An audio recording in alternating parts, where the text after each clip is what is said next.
Hello, and thank you for joining us on ABC24 This Week. I'm your host, Kevin McNamara, in for Pepper Baker. You're here for the real stories behind the big stories, and we hope you'll continue to join us every Sunday at 9 a.m.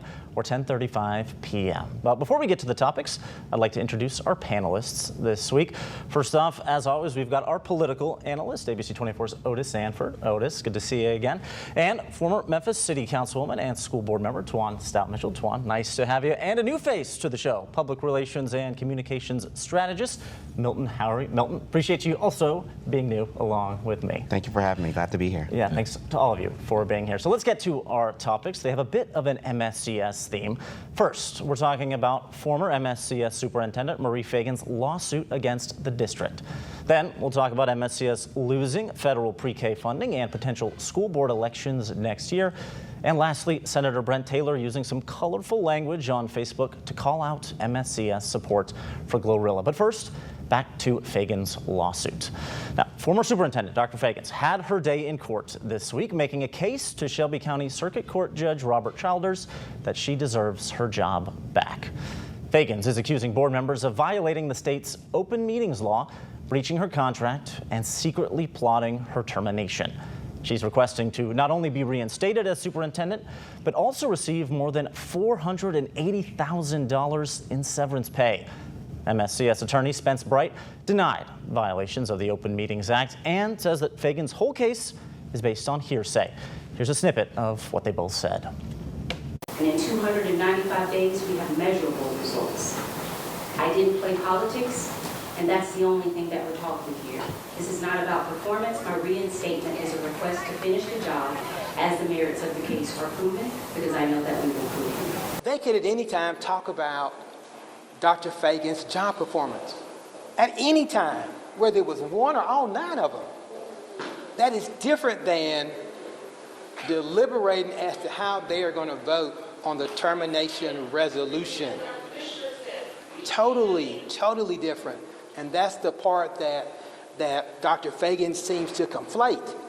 That although she's an employee, she thinks the Open Meeting Act prevents her employers from discussing her job performance.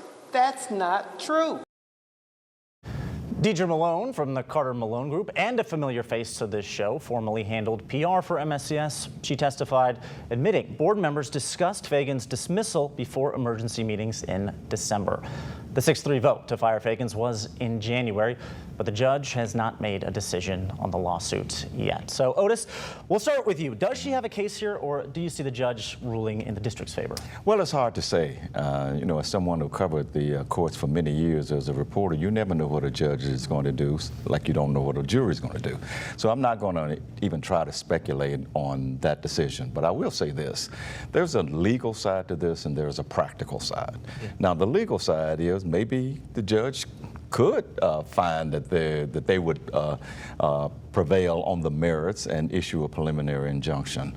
But the practical side of this, how would that work, having Marie Feagins go back as superintendent when the school district, for all practical purposes, has moved on with Mr. Richmond as the superintendent? So I'll be interested to see how the judge rules here. This is a fascinating case, but there's a practicality here about, if he orders her back on the job, how's that going to work? Yeah, Tawan, why do you think that the board members haven't taken a stand? Now, I can't answer that. I can't answer that. I understand that they were not subpoenaed, so I wouldn't take the stand unless I was subpoenaed either. But I will say this. Having served on 2 elected bodies for over 20 years. Including a school board. Yeah, including a school board. Historically, judges, if you are found guilty, you have to pay the attorney fees for the plaintiff. You have to, you may be on supervision of the court for a year to oversee your business transactions and in your meetings. And the judge could order a revote and the revote would mean the same board members would vote probably the same way again. Right. And now that's the remedy for this. However, the court makes the decision based on evidence, not hearsay. And what I've heard in this trial so far, unless there is a smoking gun that I haven't heard, is hearsay. Yeah. Milton, what do you No, I 100% agree with you. What are the facts? What actually took place? Was there a violation? And I think that's going to be the key here, to see what actually took place before that ultimate decision was made. And was that December, right before the holidays? Because it is very unfortunate if the public did not have an opportunity to actually know what happened and the reasons why before the decision took place. Yeah. Yeah, I mean, Well, and let me add to what both of them said here. Yes, I've said all along that I thought that the school board acted hastily here in firing her without giving the community some understanding about what was going on.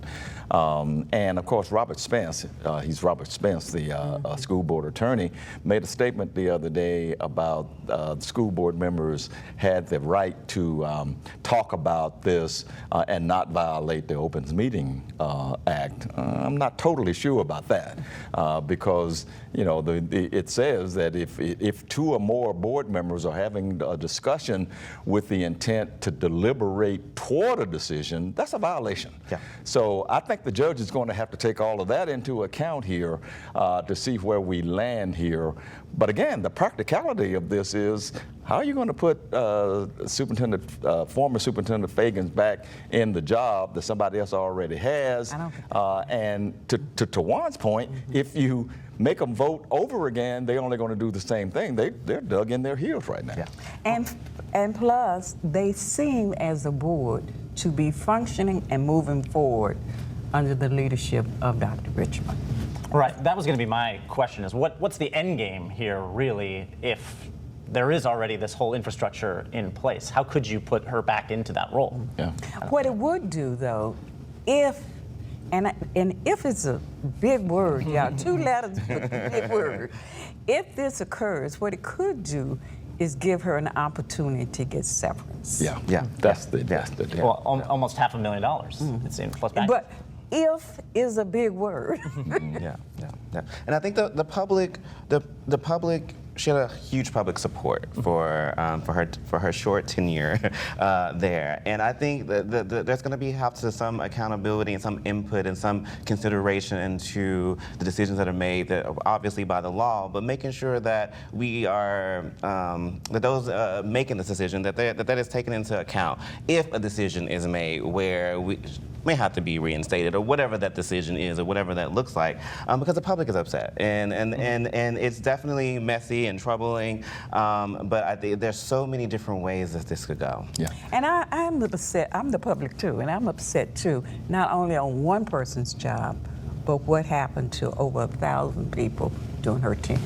And we still have the specter of the state legislature with their threats to take over the school system. That's still hanging out there. There's supposedly an audit that's going to be done before the end of the year, and that's going to inform them. And I'm talking specifically about Representative Mark White and State Senator Brent Taylor making a decision to push for that takeover again. That's still out there. And let's not forget that we're getting ready to start the school season.